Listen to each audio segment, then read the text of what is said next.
श्री स्वामी समर्थ स्वामी महाराज तुमच्या सर्व चांगल्या इच्छा पूर्ण करो ही स्वामींच्या चरणी प्रार्थना करते आणि आजच्या व्हिडिओला सुरुवात करते। पण त्या अगोदर चॅनलवरती नवीन असाल तर सबस्क्राइब करा आणि शेजारील बेल आयकॉनलाही प्रेस करा, म्हणजे माझ्या सर्व नवीन व्हिडिओंचं नोटिफिकेशन तुम्हाला मिळेल आणि तुम्ही एक पण व्हिडिओ मिस करणार नाही। 25 जानेवारी वार शनिवार आणि या दिवशी आलेली आहे षटतिला एकादशी। प्रत्येक महिन्यामध्ये 2 एकादशी असतात आणि अशा वर्षामध्ये 24 एकादशी असतात। प्रत्येक एकादशीचं हे ज्याचं त्याचं वेगळं महत्त्व असतं आणि प्रत्येक एकादशी भगवान विष्णूंना समर्पित असते आणि भगवान विष्णूंची सेवा करणं हे आपलं प्रथम कर्तव्य आहे।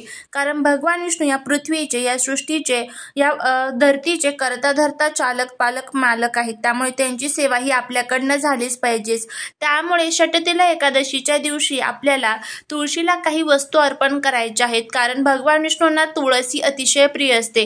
एक वेळेस तुम्ही व्रत नाही केलं तरीही चालेल, पण आपल्या जीवनातील सर्व शत्रू संपून जावे, आपल्या कुटुंबाची, पतीची, मुलांची जोरदार प्रगती व्हावी, यासाठी आपल्याला हा जो उपाय आहे तर तो करायचा आहे। हा उपाय कशा पद्धतीने करायचा याबद्दलची संपूर्ण माहिती या आजच्या व्हिडिओमध्ये आपण घेणार आहोत। त्यामुळे जर तुम्हाला हा व्हिडिओ आवडला तर चॅनलला सबस्क्राइब करा, शेजारील बेल आयकॉनलाही प्रेस करा, म्हणजे माझ्या सर्व नवीन व्हिडिओंचं नोटिफिकेशन तुम्हाला मिळेल। आणि व्हिडिओ स्किप न करता शेवटपर्यंत बघत राहा, जेणेकरून संपूर्ण माहिती अगदी व्यवस्थितपणे तुम्हाला मिळेल। पौष महिन्यातील कृष्ण पक्षातील एकादशी तिथीला षटतिला एकादशी या नावाने ओळखले जाते। या दिवशी ग्रहांचा खूप शुभ संयोग जुळून आलेला आहे। षटतिला एकादशीच्या दिवशी भगवान विष्णूंची पूजा तिळाचा वापर करून केली जाते। यामध्ये 6 प्रकारच्या तिळांचा वापर केला जातो। एकादशीचे महत्त्व भगवान विष्णूंच्या उपासनेशी जोडण्यात आलेले आहे। पूजेमध्ये तिळाचा अनेक प्रकारे वापर केला जातो। यामध्ये तुम्हाला तिळाने स्नान करायचे आहे, म्हणजेच काय, तीळ टाकून तुम्हाला अंघोळ करायची आहे। त्याचबरोबर तिळाचे हवन करायचे आहे, तिळाचे दान करायचे आहे, तीळ असलेले अन्न खायचे आहे, तीळ मिसळलेले पाणी प्यायचे आहे आणि देवाला तिळाचा अभिषेक करायचा आहे।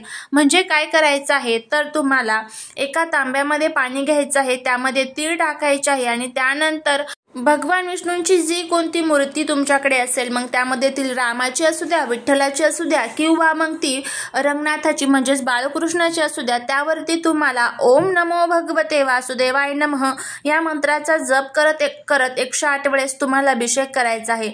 असं केल्यामुळे भगवान विष्णूंचा आशीर्वाद आपल्यावरती राहतो आणि त्याचबरोबर आपल्या जीवनातील सर्व दुःख आणि त्रास दूर होत असतात। 25 जानेवारीला षटतिला एकादशीच्या दिवशी काही शुभ संयोग तयार झालेले आहे। या दिवशी चंद्र आणि मंगळाचा शुभ संयोग जुळून आलेला आहे। तसेच या दिवशी उत्तराषाढ नक्षत्र ध्रुवयोग जुळून येत आहे। या शुभ योगात दान केल्याने पुण्य मिळते।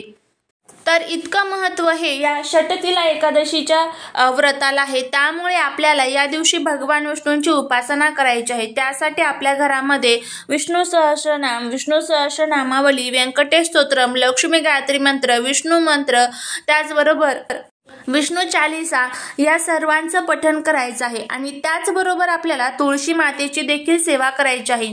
तुळशी मातेला आपल्याला काही वस्तू अर्पण करायच्या आहेत।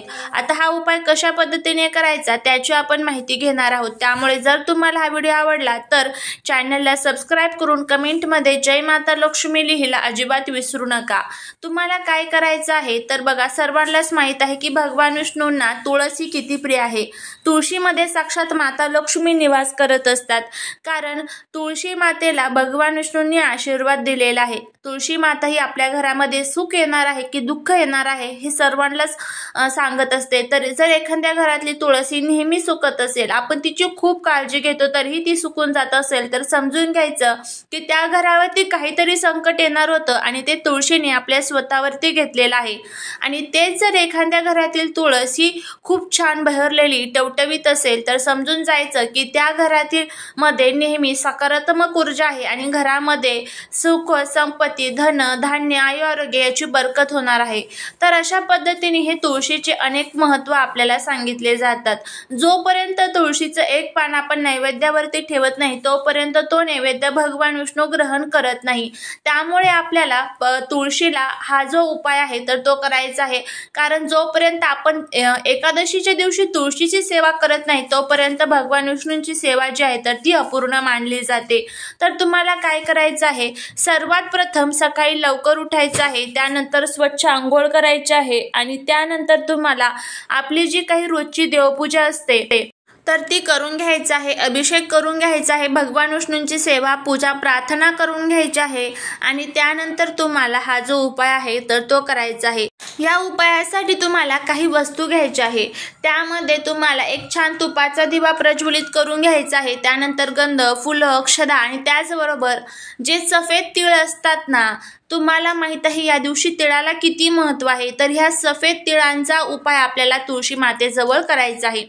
तर आता हे तीळ आपल्याला तुळशी मातेला अर्पण करायचे आहेत, पण हे कशा पद्धतीने अर्पण करायचे तेही आपण सर्वात प्रथम बघणार आहोत।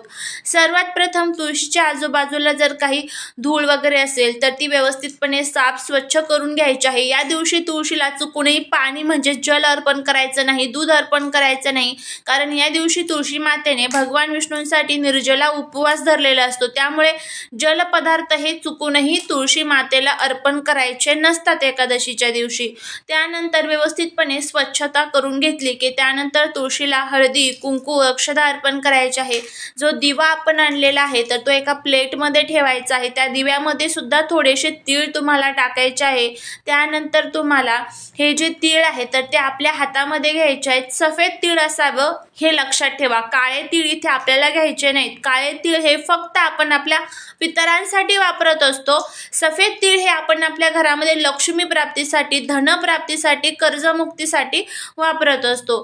तर आता काय करायचं आहे, ही तीळ हातामध्ये घेतल्यानंतर तुम्हाला सर्वात प्रथम तुमच्या चिमूटमध्ये, उजव्या हातामध्ये तुम्हाला चिमूटमध्ये हे जे तीळ आहे तर ते घ्यायचे आहे। त्यानंतर तुम्हाला ओम नमो भगवते वासुदेवाय नमः या मंत्राचा जप करायचा आणि हे तीळ तुम्हाला त्या तुळशी मातेच्या मातीमध्ये अर्पण करायचे आहे। परत तीळ चिमटीमध्ये घ्यायचे आणि ते ओम नमो भगवते वासुदेवाय नमः या मंत्राचा जप करायचा आणि ते तुळशीला तुम्हाला अर्पण करायचे आहे। असं तुम्हाला 11 वेळेस करायचं आहे आणि 11 वेळेस तुम्हाला हे तीळ तुळशी मातेला अर्पण करायचे आहे। तुळशी मातेला तीळ अर्पण केले की त्यानंतर देवीला प्रार्थना करायची आहे की माझ्या घरामध्ये जे काही दुःख, दोष, दारिद्र्य, अडचणी असेल तर ते सर्व दूर करा, तुमची जी कृपा आहे तर ती सदैव या घरावरती असू द्या आणि त्याचबरोबर माझ्या कुटुंबाची, पतीची, मुलांची भरभरून प्रगती होऊ द्या, अशी आपल्याला देवीला प्रार्थना करायची आहे। तुळशीमध्ये साक्षात माता लक्ष्मी निवास करत असतात, एक वेळेस आपण तुळशीची सेवा केली म्हणजे ती साक्षात माता लक्ष्मीची सेवा केल्याचं पुण्य हे आपल्याला मिळत असतं। त्यामुळे हा जो उपाय आहे तर तो षटतिला एकादशीच्या दिवशी आवर्जून करा, बघा याचे किती चांगले आणि किती शुभ परिणाम हे तुम्हाला बघायला मिळतील। तर अशा पद्धतीने हे संपूर्ण ज्या गोष्टी आहेत तर त्या आपल्याला या षटतिला एकादशीच्या दिवशी करायच्या आहेत। तुम्ही करून बघा, नक्कीच तुम्हाला त्याचा फायदा होईल। चालेली सेवा ही महाराजांच्या चरणी रुजू करते। व्हिडिओ जर तुम्हाला आवडला असेल तर लाईक, शेअर आणि सबस्क्राईब करायला विसरू नका। भेटूया पुढच्या एका छानशा नवीन व्हिडिओ सोबत, एका नवीन माहिती सोबत। श्री स्वामी समर्थ।